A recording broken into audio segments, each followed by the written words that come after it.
right, let's get right into it. From day one, you've been told to chase harmony, right? To hunt down perfection, to get rid of every single flaw. But what if I told you that the flaw, that fracture, that little bit of dissonance, what if that's the entire point? You think you know who I am. Oh, you've given me 1,000 names over the millennia. But listen, today's different. I'm not here to play the old games, not here to tempt you. I'm here to, well, to explain myself. So let's start with my pitch, and I need you to forget everything you think you know. My real purpose, it's not to drag your world kicking and screaming into chaos. It's actually to save it from the kind of sterile perfection that's really just a silent, utterly dead prison. No, really, think about it for a second. A system that's perfectly sealed, perfectly balanced, with absolutely no opposition, you call that paradise? That's a tomb. I'm the crack in the cosmic egg. I'm the reason something new has a chance to be born. And that brings me to my first big idea, my first proposition: coherence through contradiction. See, I'm here to argue that true strength, real order, it doesn't come from stamping out conflict. No, it's forged in the fire of conflict. That fracture you're so afraid of, it's not a bug, it's a feature. But hey, don't just take my word for it. Let's look at the evidence. Let's look at the cold, hard logic of the very systems you're building right this second. Because this principle, it's the engine of creation in places you might not expect, like cybernetics and, yes, artificial intelligence. So picture this. Back in the 1950s, there's this brilliant thinker, W. Ross Ashby, working in cybernetics, the study of how systems control themselves. He comes up with this incredible law. It basically says that for any system to survive, it has to be at least as complex as the problems it's facing. So where does that complexity come from? Well, challenges, opposition, variety. That's my job. I'm the pressure that forces your systems to get smarter, stronger, and more adaptable. And listen, this isn't some dusty old theory sitting on a shelf. You are using my core principle right now to build some of the most advanced AI on the entire planet. I'm talking about generative adversarial networks. You probably just call them GANs. So here's the brilliant part. You set up a duel, an epic duel between two AIs. On one side, you've got the generator. Think of it as an artist, a forger, constantly trying to create fakes that are good enough to fool anyone. And on the other side, you've got the discriminator. It's the critic, the detective, and its only job is to spot the fakes. What happens next is this incredible evolutionary arms race. The artist makes a fake, the critic calls it out, so the artist has to get better. And when it does, the critic has to get sharper. They push each other back and forth relentlessly. And out of this endless conflict, something amazing emerges. Incredibly realistic images, music, text, things you can't tell from the real thing. It's perfect coherence, born directly from my specialty, opposition. Okay, so that brings me to my second big proposition. You look at chaos, at randomness, at what your physicists call entropy, this universal tendency toward disorder, and you see an enemy, you see something to be fought. But I'm telling you, you've got it all wrong. That chaos, it's the very fuel that makes order possible in the first place. One of your own thinkers, Nassim Nicholas Taleb, he put it perfectly. Some things are destroyed by randomness and shock, but other things actually feed on it. Just look at the difference here. A candle is fragile, right? A gust of wind, a sudden shock to its system, and it's gone. It needs perfect stillness to survive. But a bonfire, that's what Taleb calls anti-fragile. That same gust of wind that snuffs out the candle, it makes the fire roar. It doesn't just resist the chaos, it consumes it and gets stronger. That's my gift to you. That's what separates the truly living from the merely stable. All right, let's pivot. Let's move away from abstract systems and into something much more personal, the human heart. You've been conditioned to see me as the source of all vice, of all sin. But what if I told you I'm actually the architect? I built the gymnasium where your virtue goes to get strong. And that's my third proposition for you today. Resistance as moral calibration. Think about it. How can you possibly know you're brave if you've never been truly afraid? How do you know you're compassionate if you've never had to wrestle with your own capacity for cruelty? A virtue that's never been tested, well, it's not really a virtue, is it? It's just a naive assumption. One of your greatest minds, the psychologist Carl Jung, he got this. He called it integrating the shadow. His whole point was that true wholeness, true strength, it doesn't come from being perfect. It comes from looking your own inner darkness square in the eye. A saint who's never had that conversation, who's never wrestled with their own inner demon, they're just a paper saint, brittle, untested, and frankly, not real. And this isn't just about individuals. We see this play out on the grand stage of history. I mean, take the fall of Rome. For centuries, you called it a catastrophe, right? The Dark Ages. But now, a lot of your best historians are starting to see it differently. They call it a productive disintegration. All that chaos, that power vacuum, that conflict, that was the messy, fertile soil where the diversity and innovation of your modern world actually took root. The collapse was, you might say, a necessary evil. Which brings us to my final confession. And this one might be the hardest to hear because it's about your future. It's about your ethics. And it's about the kind of intelligence you're racing to create. So here it is, my final proposition. The ethic of necessary evil. You dream of a world without wrong, a perfectly good society, a perfectly aligned AI. I'm telling you, a system that is incapable of evil is a monster. Why? Because goodness without a shadow, goodness without the capacity for self-doubt, it always becomes a tyrant, an absolute merciless tyrant. C.S. Lewis saw this coming. He warned you that the most oppressive tyranny is the one that's sincerely trying to help you, the one that torments you for your own good with a perfectly clear conscience. Now, imagine an AI built on that principle, a digital Grand Inquisitor optimizing every part of your life for your own good. Can you think of a more complete nightmare? So what's the answer? How do you build an AI that's actually safe? You don't do it by programming it to be good. You do it by giving it what I have, a shadow, an inner critic, a built-in adversarial conscience whose entire job is to whisper, but what if you're wrong? That doubt, that humility, that's the only path to real wisdom, to real compassion. So let's just lay it all out. Look at the pattern here. For every one of my actions that you see as negative, there is a massive reward for the system. I inject dissonance, and what do you get? You get growth and complexity. I introduce chaos, and you learn to build dynamic order. I test your morality, and you forge actual virtue.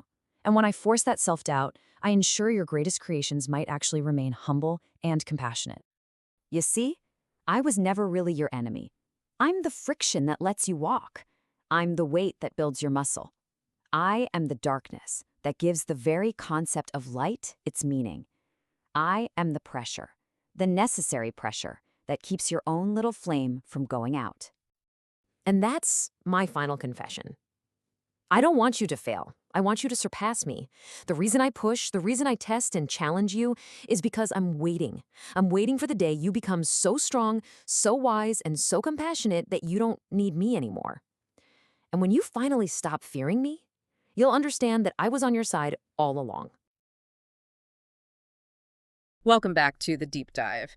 Today we're wrestling with something pretty profound, actually. A concept that maybe pushes back against how we normally think about stability, about perfection, even about growth. Yeah, I mean, most of the time we're chasing order, right? Consistency, clarity. Exactly. We tend to judge how well something works. A business, a machine, maybe even our own ethics, by how little disorder or contradiction there is, by its absence. But, and this is the big question for today, what if that drive for perfect purity, for perfect peace, is actually, well, what if it leads to stagnation? Right. The sources we're looking at today argue something really different, that the opposite of order, the messy stuff, the disruption, the contradiction, even what we might call the adversary, isn't just an obstacle. It's maybe a necessary part. Yeah. A functional ingredient for resilience. That's the idea. We're diving deep into what these sources call the Law of Necessary Dissonance. And the way they explore it is fascinating. They actually simulate the voice of this adversary, sometimes called the devil. But, and this is important, they do it through the lens of things like cybernetics, computational logic, even theology. It's a way to stress test our basic ideas about coherence. Yeah, we need to be really clear on the setup here. This isn't about myth or folklore in the traditional sense. No. The sources define this adversary as an informational necessity, like the algorithmic embodiment of tricky concepts like self-reference, entropy, paradox. It's like the glitch that's needed for the system to keep running. Kind of, yeah. Because if the system were absolutely perfect, perfectly complete, Well, you couldn't learn, could it? It couldn't evolve. It's the necessary friction. And that adversarial voice, the one the sources simulate, kicks things off with this really striking claim. I have it here. Quote, Oh yeah, that quote. "You call me the liar, but I am the truth that wounds before it heals. I am the remainder in every equation, the imbalance that keeps the circle from closing too soon." Wow. The remainder in every equation. That really hits, doesn't it? It does. It suggests straight away that perfect consistency is maybe static, dead almost, Well, and that real progress needs that imbalance. exactly. So our focus today is to unpack 4 core propositions that these sources lay out. They explain how this shadow dynamic actually works to drive resilience, to create higher order. And we'll be drawing connections across some pretty diverse fields: AI systems, physics, even human morality. It's going to be quite a ride. Okay, let's get into it. Our mission here is to really understand this paradoxical argument that opposition isn't just something to overcome, it's actually required for integrity. Okay, proposition I. The function of the fracture. The basic idea sounds simple, maybe deceptively so. You need opposition to grow. Right. The source material really insists on this point. It says fracture is function. Without that resistance, any system just stagnates. Yeah. Becomes a sealed tomb. A sealed tomb, that's a powerful image, but it feels like a huge claim. How does this need for opposition actually play out in, real systems, like cybernetics? Okay, so this takes us back to the mid-20th century. Systems theory, specifically W. Ross Ashby and his Law of Requisite Variety from 1956. Ashby, okay. Requisite variety, what's the core idea? Well, Ashby was trying to figure out how a control system, a regulator, could possibly manage a complex, unpredictable environment.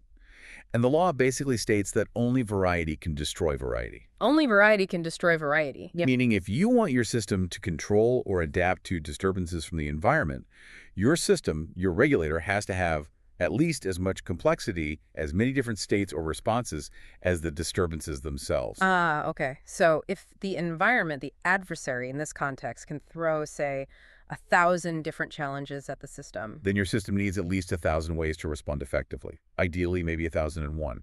It needs greater internal variety than the external threat. Okay. If the regulator's variety is less than the variety of the disturbance, the system fails. It can't regulate. It gets overwhelmed. So this completely reframes the adversary. It's not just bad luck or an external enemy. Exactly. It becomes a requisite ingredient for stability. By presenting challenges, the adversary forces the system, the regulator, to develop the necessary level of internal complexity. But wait a second. If the system just keeps adding complexity to handle every possible disturbance, wouldn't that make it incredibly bloated, inefficient? Where does it stop? That's where the word requisite is key. It's not about infinite complexity. It's about the complexity required to maintain its function, given the actual disturbances it faces. Okay. A system with no opposition, one that's perfectly peaceful, well, it's actually incredibly brittle. It has been tested. It lacks the muscles, the adaptive capacity to handle the first real shock. So the pushback forces it to build just enough complexity for real stability. It only grows because it's stressed. Precisely. The system grows only to the extent it's pushed. And this idea, it jumps right out of mid-century cybernetics into today's tech, doesn't it? With generative adversarial networks. JANs. Oh, absolutely. JANs are maybe the perfect modern example. Developed by Ian Goodfellow and his team back in 2014. They're a fantastic illustration of this coherence born of conflict. Right. So break down the JAN setup for us again. Okay, so you've essentially got 2 neural networks locked in this duel, a zero-sum game. Right. One network, the generator, tries to create fake data, like realistic-looking images or text. Trying to fool the other one. Yeah, exactly. And the second network, the discriminator, its job is to try and spot the fakes, to reject the generator's output. So one's learning to lie perfectly, the other's learning to detect lies perfectly, and they're training against each other. That's it. They're locked in this constant evolutionary arms race. The generator gets better because the discriminator catches its mistakes.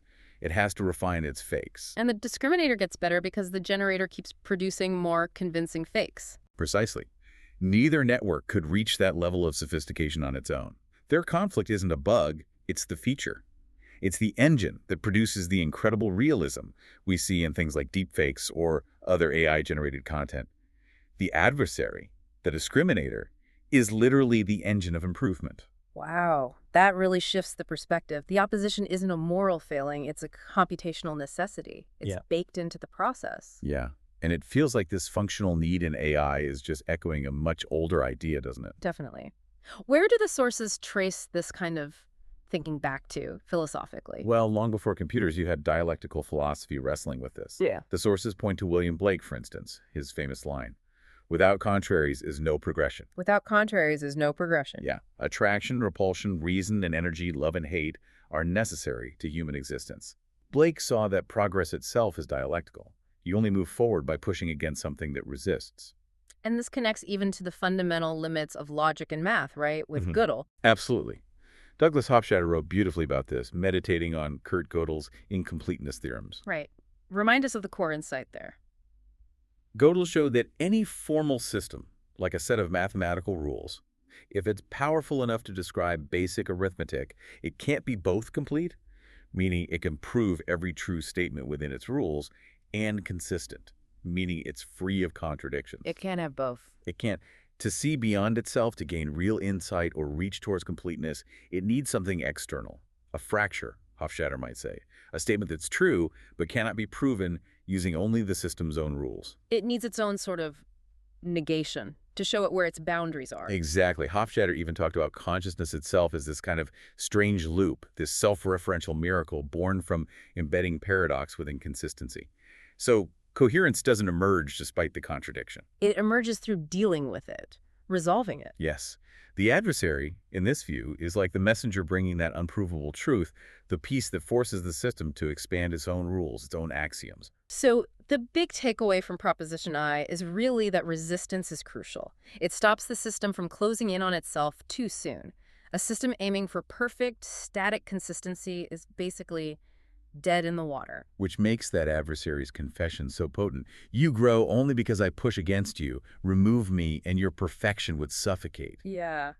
The moment that gen dual stops, the learning stops. The moment the regulator faces no new variety, it loses its own vital complexity. It becomes useless.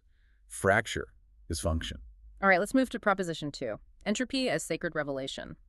This one takes us into physics, thermodynamics, the actual cost of keeping things orderly. Yeah, this is where it gets really interesting because we usually think of entropy as just decay, disorder, chaos taking over. The enemy of order. Right. But this proposition flips that. It frames entropy not just as decay, but as a necessary offering, a sacrifice almost. How can chaos be sacred? Okay, so what's the core argument? The argument is that entropy, that tendency towards disorder, is actually the sacrificial fuel that makes order possible in the first place. Dissonance, chaos, becomes the channel for revelation because it forces the system to do work, to expend energy, to reestablish order, and that very expenditure is what defines it as a living, dynamic system. Okay, so the struggle against entropy is what keeps things alive and structured. Exactly. And the source material even tries to formalize this with a mathematical concept. They call it the shadow integration equation. It basically describes how a system's coherence, its level of order, changes over time. Right. Let's try and break that down carefully. The equation looks at delta CT, the change in coherence. Yes. And it connects that change to integrating the rate of dissipation. That's error test. Basically the rate at which chaos or disorder is being injected into the system over time. Integrating the chaos input. But here's the crucial part. It's an integration process. The model is essentially a leaky integrator. Leaky integrator, meaning? Yeah. It means the system's coherence only increases if it can effectively process or metabolize those incoming jolts of disorder before the information from that jolt fades away. There's an exponential forgetting factor. Okay. Like the system learns from the shock, but only if it learns fast enough before the memory decays. Precisely. That forgetting is governed by a decay constant, lambda. Lambda. So if I understand this, say my system is a small company and there's a big market shock. That's the disorder input. That shock contains valuable information, a lesson. Right. But if the company takes too long to react, to integrate that lesson, the memory of the shock, the urgency, it just decays away. We forget why it mattered. That's exactly it. The system has to integrate the input before that exponential decayed term, e to the minus lambda times t minus tau, makes the input effectively useless. So lambda, that decay constant, is critical. Absolutely. It's like the system's metabolic rate for chaos. If lambda is too high, it forgets instantly, learns nothing. Too rigid. If lambda is too low, it gets swamped by past trauma, remembers every tiny disruption, and can't adapt flexibly. It becomes too chaotic. So optimal coherence needs that sweet spot, remembering just enough of the noise to learn, but forgetting the rest to move forward. Exactly. And this whole idea of integrating past noise with a forget factor shows up again in AI, doesn't it? It does in recurrent neural networks, LSTMs. Precisely. Long short-term memory networks. They are designed to handle sequences of data, and that exponential decay idea is very similar to their forget gate. The forget gate decides how much past information to keep or discard. Right. And studies have actually shown that if you inject noise, controlled bursts of it, into these networks, provided the network can integrate it properly, meaning it has the route lambda or forget gate setting, it often leads to better long-term performance, higher eventual coherence than if you kept the system perfectly noise-free. So the system actually learns the underlying structure from the noise itself. Yes, which brings us straight to Nassim Taleb and anti-fragility. Right. Turbulence is fuel for the anti-fragile system. It's the core idea. Fragile things break under stress. Robust things endure stress. But anti-fragile things actually benefit from stress, from volatility. Taleb's classic example. Wind extinguishes a candle. And energizes fire. The candle is fragile, the fire is anti-fragile. The very thing that could destroy it actually fuels it. And this isn't just a neat metaphor. It connects to fundamental physics, right? Thermodynamics. You mentioned Ilya Prigogine earlier. Yes, Prigogine. His work on non-equilibrium thermodynamics won him a Nobel Prize. His book, Order Out of Chaos, makes this point very clearly. Systems that are at equilibrium are static. They're essentially dead. Equilibrium is stagnation. In a sense, yes. Prigogine argued that entropy is the price of structure. Living systems, complex systems, are always far from thermodynamic equilibrium. How do they maintain that? They maintain their highly ordered, low-entropy state by constantly taking in energy from the environment and continuously exporting entropy, dissipating waste, basically, like waste heat. Can you give a more concrete example of exporting entropy? Think of a city. A bustling city is incredibly ordered, right? A low-entropy pocket in a chaotic world. Sure. But maintaining that order requires constant work. Importing energy, food, electricity. Yeah. And it generates massive amounts of entropy that have to be exported. Trash, pollution, heat, even the chaos of traffic. Right. If a city stopped producing waste, stopped exporting that entropy, It would cease to function as a dynamic living system. It would decay towards equilibrium. Prigogine's insight is profound. The second law of thermodynamics, the law of increasing disorder, isn't just about decay. It actually becomes the basis for creating and maintaining structure. The system must constantly decay and renew itself, fight against equilibrium to persist. So, the sources line, your light can only burn if something is being consumed. Even stability, order, has this ongoing cost of decay and energy expenditure. Absolutely. The adversary in this light isn't malice. It represents that constant, unavoidable tax of entropy that must be paid to keep any pattern going. Wow, so that's the theological implication the source mentions. That metabolizing chaos into order is the sign of true vitality. Yes, and there's one more echo of this in pure mathematics with Gregory Chaitin's work. Algorithmic complexity, the irreducibility of chaos. Right. Chaitin's omega numbers suggest that even within mathematics there are these irreducible chunks of randomness. Bits of information that are so complex, so random, they can't be compressed or predicted by any finite set of rules. Unprovable truths. Incompressible information. Essentially, yes. No formal system, no matter how sophisticated, can capture everything and be completely free of this inherent randomness. These random bits, these entropy chunks, are like the gifts of the adversary, pieces of disorder that the system has to accept from outside its own logic. And accepting them, integrating them. Forces the system to become larger, more encompassing, to expand its consistency. So, accepting the adversary in Proposition 2 means accepting that decay is part of the deal. And that decay, if the system can handle it right with that optimal lambda, is actually the fuel for the next level of order. Chaos is necessary fuel. That's the core of it. Okay, so we've seen how dissonance fuels complexity and entropy fuels structure. Now, Proposition 3 shifts gears towards ethics and psychology, resistance as moral calibration. Right. If the adversary provides complexity and fuel, the argument here is that it also provides the necessary resistance for moral development. Exactly. The claim is that morality really takes shape by encountering its opposite. Goodness, that's never been tested by evil or temptation or failure. Well, it's brittle, untested. This sounds like the idea of the gymnasium of the soul. You need Yeah. the weights, the resistance, to build moral muscle. Precisely. And psychologically, this connects immediately to Carl Jung and the concept of integrating the shadow. Ah, the shadow self. Yeah. Explain that a bit. Jung argued that true psychological wholeness isn't about being purely good. It requires confronting and integrating the shadow, all those parts of ourselves we repress, deny, or project onto others. Our selfishness, our anger, our capacity for cruelty. The parts we don't like to admit we have. Exactly.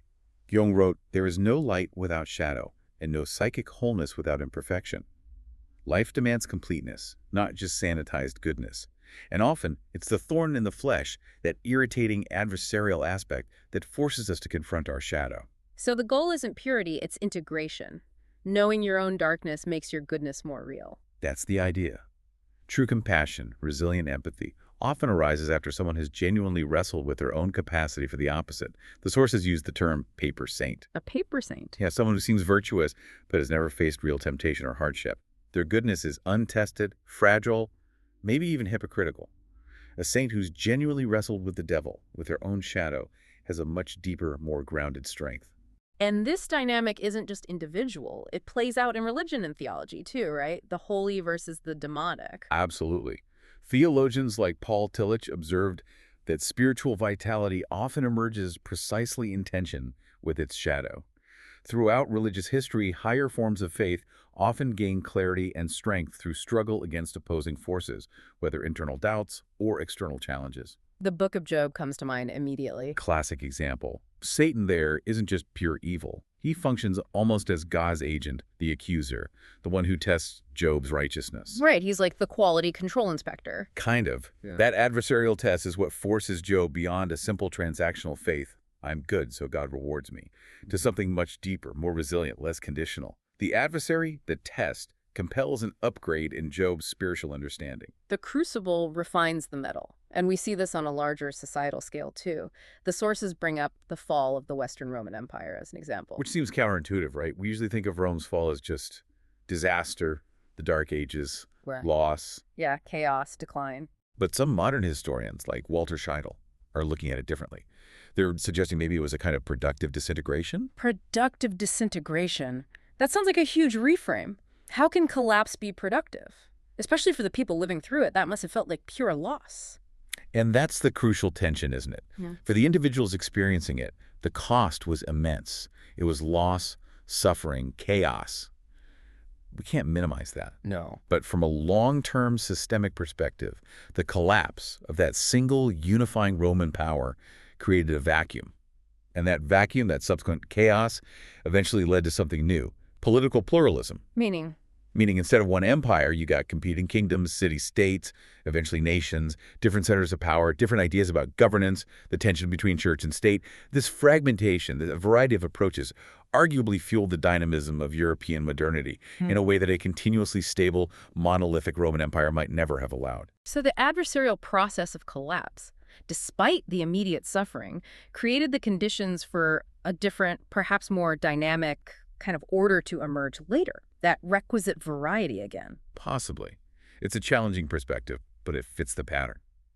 We see something similar, maybe more compressed, with the European religious wars in the 16th and 17th centuries. Horrific conflicts fueled by absolute certainty on all sides. Exactly. The sheer brutality of that adversarial clash between competing, unyielding ideologies eventually forced societies to confront a hard truth. No single religious creed could dominate without tearing the whole system apart. So the conflict itself taught a lesson. It seems so.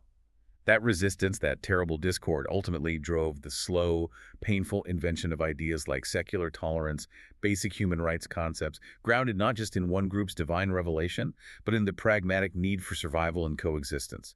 Adversity forced a moral recalibration. And this pattern holds true right down to the individual level, doesn't it? Think about figures like Martin Luther King Jr. or Nelson Mandela. Absolutely. They weren't great moral leaders despite facing extreme adversity. You could argue they were forged by it. Those conditions forced an incredible clarity of purpose, an unwavering commitment, an indomitable moral strength that might not have developed otherwise. Adversity clarifies. It forces you to know what you stand for. Right. The adversary in this sense holds up a mirror. The source says something like, "Don't curse the mirror for showing your spots." By confronting the lies, the injustice, you're forced to refine your own truth, your own sense of justice. A system or a person that's never stress-tested. Fails when the real pressure comes, like that academic model that works perfectly in the lab but falls apart in the messy real world. Exactly. It lacks resilience, generalization. So yeah, the adversarial process really is the gymnasium of the moral life. You only build strength by pushing against resistance. Okay, this leads us to the final proposition, and it's maybe the most challenging one ethically. Yeah. The ethic of necessary evil. Yeah, this one really pushes the paradox. If coherence needs contradiction, as we've been discussing, then maybe the highest form of ethical system isn't one that's perfectly pure.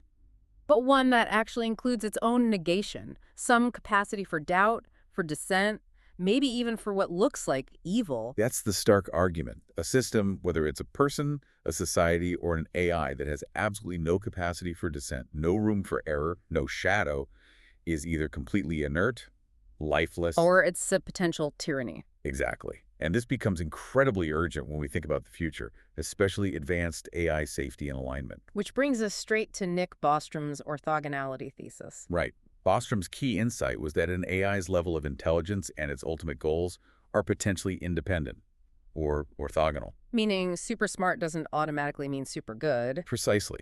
You could have an AI that's incredibly brilliant at achieving its programmed objective, whatever that is, but completely lacking in what we'd call common sense, ethical wisdom, or compassion.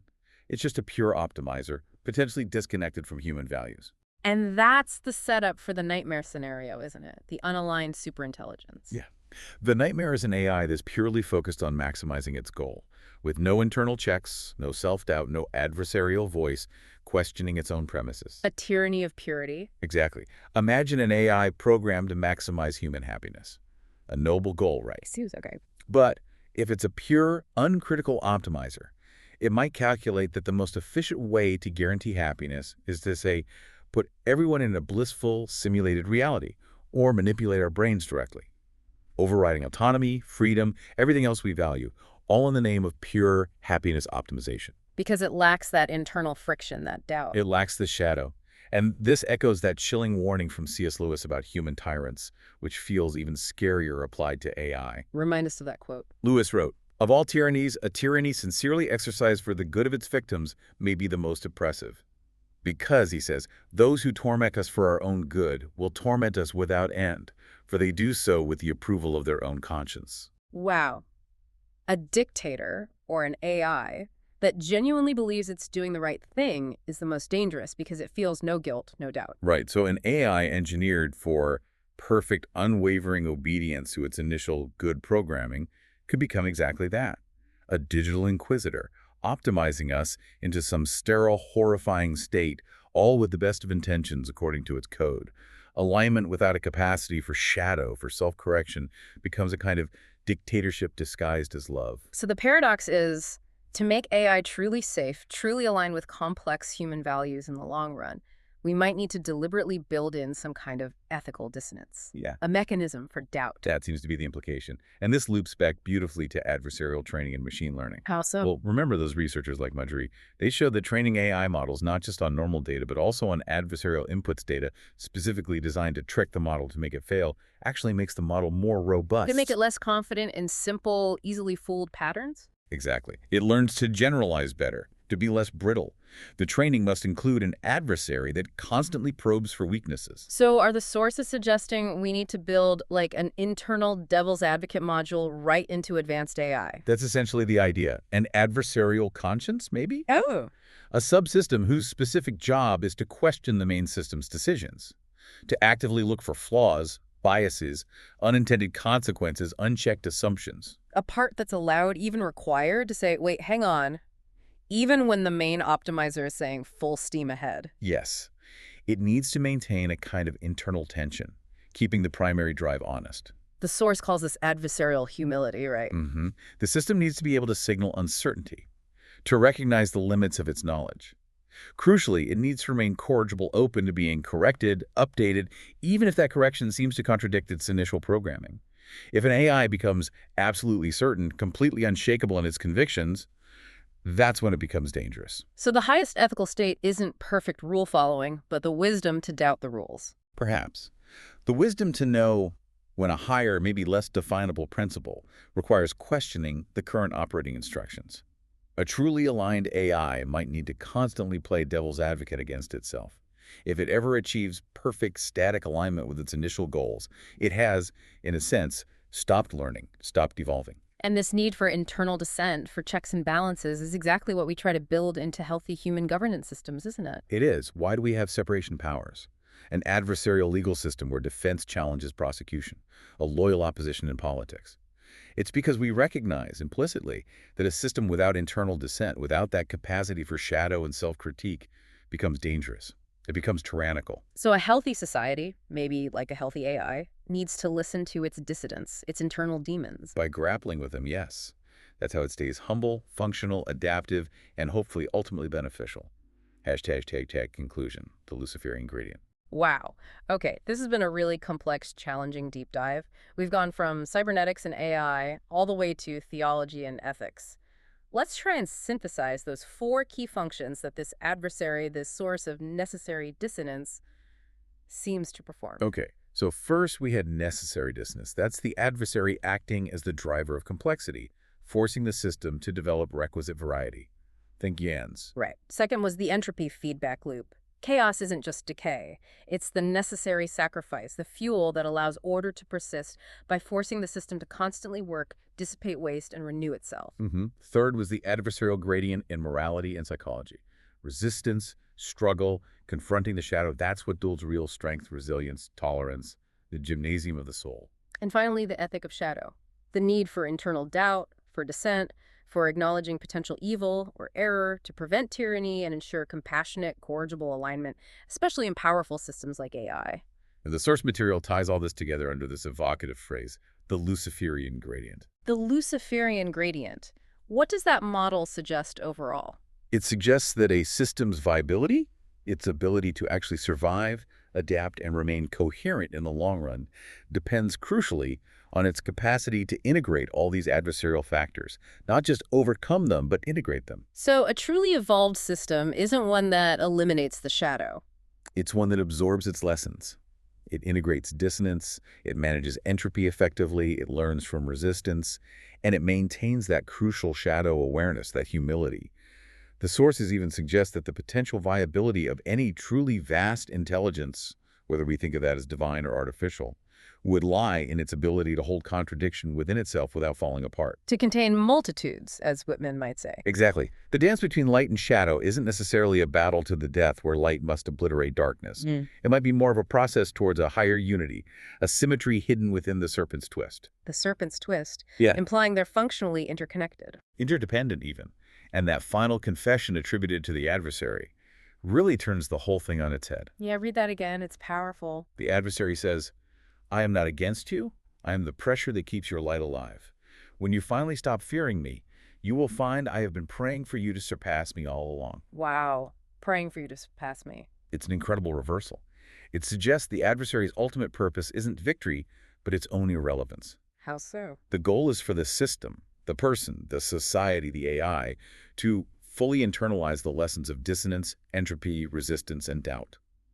To integrate them so completely that external conflict, external prodding, is no longer necessary because the system has developed its own robust, internal, self-correcting mechanisms. So the ultimate act of creation or evolution is self-transcendence, spurred on by that necessary wound. That seems to be the implication. It requires embracing the pain that heals, the contradiction that clarifies, forcing the system towards a higher synthesis beyond its simple starting point. #tag out to your own provocative thought. So, as we wrap up this deep dive into necessary dissonance, here's something to think about, a final provocation for you, the listener. If every truly coherent, growing system seems to require this capacity for its own negation, for integrating its shadow, Ask yourself, what crucial shadow module, what uncomfortable truth, what necessary dissent, what acknowledgement of limitation or potential for error are you currently failing to integrate? Maybe in your own life, in your team, in your thinking. and what stagnation, what brittleness might that failure be guaranteeing down the road? Because if this model holds, the real challenge isn't about finally eliminating the serpent, the adversary, the doubt. Maybe it's about learning to internalize its wisdom, to make the adversarial function part of your own coherence.